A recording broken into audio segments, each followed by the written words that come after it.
بسم اللہ الرحمن الرحیم۔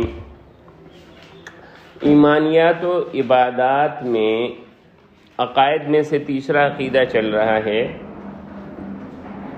وہ ہے آخرت پر عقیدہ۔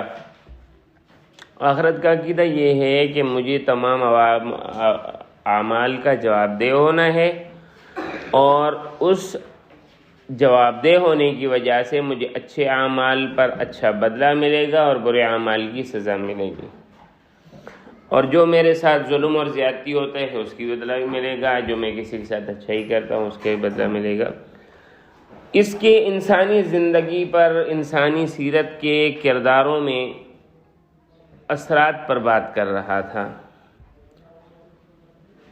اس وقت انسانی زندگی میں ایک بہت بڑا مسئلہ ہے جس کو آپ ڈپریشن کہتے ہیں،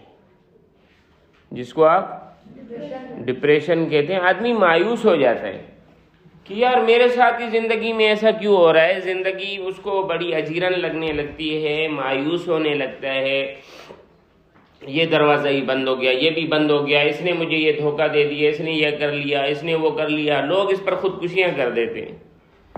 بڑے بڑے ڈاکٹر، بڑے بڑے انجینئر، لاکھوں کروڑوں کمانے والے تھوڑی سی بات پر زندگی ختم کر لیتے، ڈپریشن میں چلے جاتے ہیں، اور ڈپریشن میں بڑے مہنگے علاج چلتے ہیں، نیند اڑ جاتی ہے لوگوں کی، اور اس کی بنیاد حب مال ہے، حب مال، دنیا کی محبت۔ تو جو شخص عقیدہ آخرت پر یقین رکھتا ہے، یقین، وہ کبھی ڈپریشن کا شکار نہیں ہوتا، وہ ہمیشہ پر امید ہوتا ہے، وہ کبھی بھی اس بات سے مایوس نہیں ہوتا کہ نیکی کی زندگی گزارنے کے باوجود وہ سب کچھ نہیں پا سکا۔ اسے یہ بھی، یار میں تو سب کے ساتھ نیک تھا، میں یہ نہیں پا سکا، یار اس نے مجھے یہ دھوکہ دے دیا۔ صحیح ہے نا؟ کیونکہ اس کو پتہ ہے اس نے دھوکہ دیا بھی، مجھے تو اللہ اس کا جواب دے گا۔ کوئی پیسے لے گیا، کھا گیا، اللہ کو تو جواب دے گا نا۔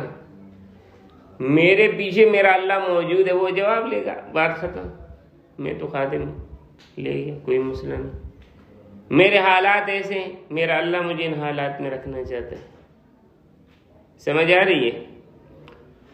تو جو آدمی جس کی نگاہ آخرت کی جانب ہوتی ہے وہ ڈپریشن کا شکار نہیں، تو پر امید رہتا ہے، بھائی مسئلہ نہیں ہے، اللہ یہی چاہتے تھے، ہو گیا، کوئی بات نہیں، بسم اللہ جی آگے چلو، صفر سے شروع کرتے۔ ایک بڑا عجیب شعر ہے علی حجویری رحمہ اللہ تعالیٰ کا، مالی دا کم پانی لانا مشکاں بھر بھر لاوے، مالک دا کم پھل پھل لانا لاوے یا نہ لاوے۔ کہ ہم تو مالی ہیں، ہمیں ایک کام دیا ہے اللہ نے اس دنیا میں، وہ کام ہم نے کرنا ہے۔ کہ بھئی مالی کا کام کیا ہے، آپ لاؤ ادھر پانی دو، بس۔ اب وہ اس پانی میں، اس زمین میں بیج لگاتا ہے نہیں لگاتا، وہ اس کی مرضی، ہمیں اس سے کیا۔ ہمارا کام ہے مشقیں بھر بھر کے لانا۔ سمجھ آئی؟ اور جو منکرین آخرت ہیں وہ ڈپریشن کا شکار ہو جاتے ہیں، یار اتنی محنت کی، نتیجہ صفر ہے، اس نے مجھے یہ کیا، کیونکہ وہ دنیا کو ہی سب کچھ سمجھ رہے ہیں۔ غرض یہ ہے کہ آخرت کے اوپر جس کا عقیدہ جتنا بہتر ہوگا، وہ اچھے اخلاق اور خوبیوں کا پیکر ہوگا، وہ بظاہر انسان ہوگا مگر انسانیت کی معراج پر ہوگا۔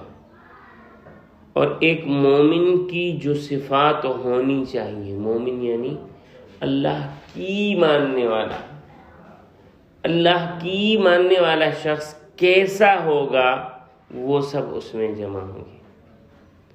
اللہ کو ماننے والا، اللہ کی ماننے والا ایسا ہوتا ہے، اور وہ دونوں جہانوں میں ایک کامیاب انسان ہو جائے گا۔ اور یہ تمام عمدہ صفات جو میں پہلے بھی عرض کر چکا کہ جیسے انسانی زندگی کا مقصد ہے، اخلاق کی پابندی ہے، حب جاہ حب مال سے بچنا ہے، نیکی کی طرف مائل ہونا ہے، صبر و استقامت ہے، عبادت میں صرف اللہ کی جانب رجوع ہے، اور ڈپریشن سے بچنا ہے، یہ سب کا سب کیا ہے؟ یہ سب کے سب ایک کامیاب انسان کی علامت ہیں، اور یہ صرف اور صرف عقیدہ آخرت کی وجہ سے ممکن ہو سکتی ہیں۔ ہمیں اللہ کے سامنے پیش ہونے پر مضبوط ایمان اور یقین رکھنا چاہیے، اور عقیدہ آخرت ہی ایک ایسا نگران ہے جو ہر وقت آپ کو برائی سے بچاتا ہے، نیکیوں پر ابھارتا ہے، اور آپ کو دنیا اور آخرت میں کامیابی سے ہمکنار فرماتا ہے۔